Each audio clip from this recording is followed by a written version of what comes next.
Parking নিয়ে বচসার জেরে মারধর, গাড়ি ভাঙচুরের ঘটনা।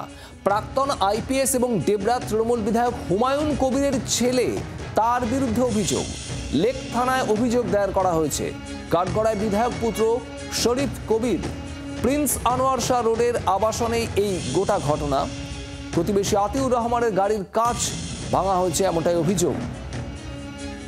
অয়ন ঘোষাল আমাদের প্রতিনিধি রয়েছেন আমাদের সঙ্গে। অয়ন, তৃণমূল বিধায়ক হুমায়ুন কবিরের ছেলের বিরুদ্ধে অভিযোগ, ঠিক কি ঘটেছে?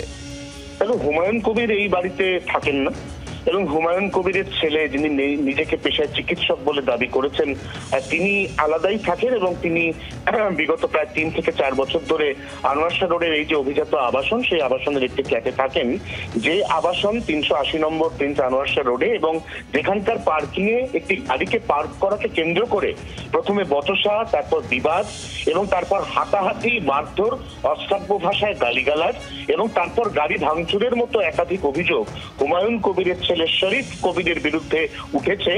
সুব্রত পাল নামে ওই আবাসনের এক বাসিন্দা, তিনি ইতিমধ্যেই লেক থানাতে শরীফ কবিরের বিরুদ্ধে লিখিত অভিযোগ দায়ের করেছেন। তবে এখনো পর্যন্ত সুব্রত বাবুর যে দাবি, এই অভিযোগের পরিপ্রেক্ষিতে পুলিশ কোনো ব্যবস্থা নেয়নি। এই গোটা বিষয়টার সূচনা কি থেকে, শুধুমাত্র পার্কিং ঘিরে বচসা কিনা, এই বিষয়ে হুমায়ুন কবিরের ছেলে শরীফ কবির তার কোনো প্রতিক্রিয়া এখনো পর্যন্ত পাওয়া যায়নি। অয়ন, ধন্যবাদ। ঘটনায় এখনো পর্যন্ত পুলিশের তরফ থেকে কোনো পদক্ষেপ নেওয়া হয়নি, তবে ঠিক কি অভিযোগ, কি ঘটেছে বলা হচ্ছে, শোনাবো আপনাদের। সকালে প্রথম ফোন করলে বললো গাড়িটা সরাও।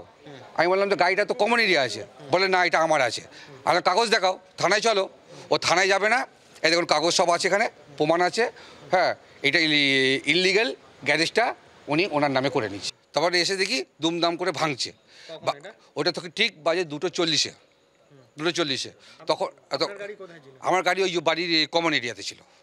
তো ভাঙচুর করছে, তখন আমরা সবাই মিলে আসি, গাড়ির কাজটা তুমি ভাঙলে কেন? তো কাকু এসে বলে তুমি ভাঙলে কেন? কাকুকে মারলো।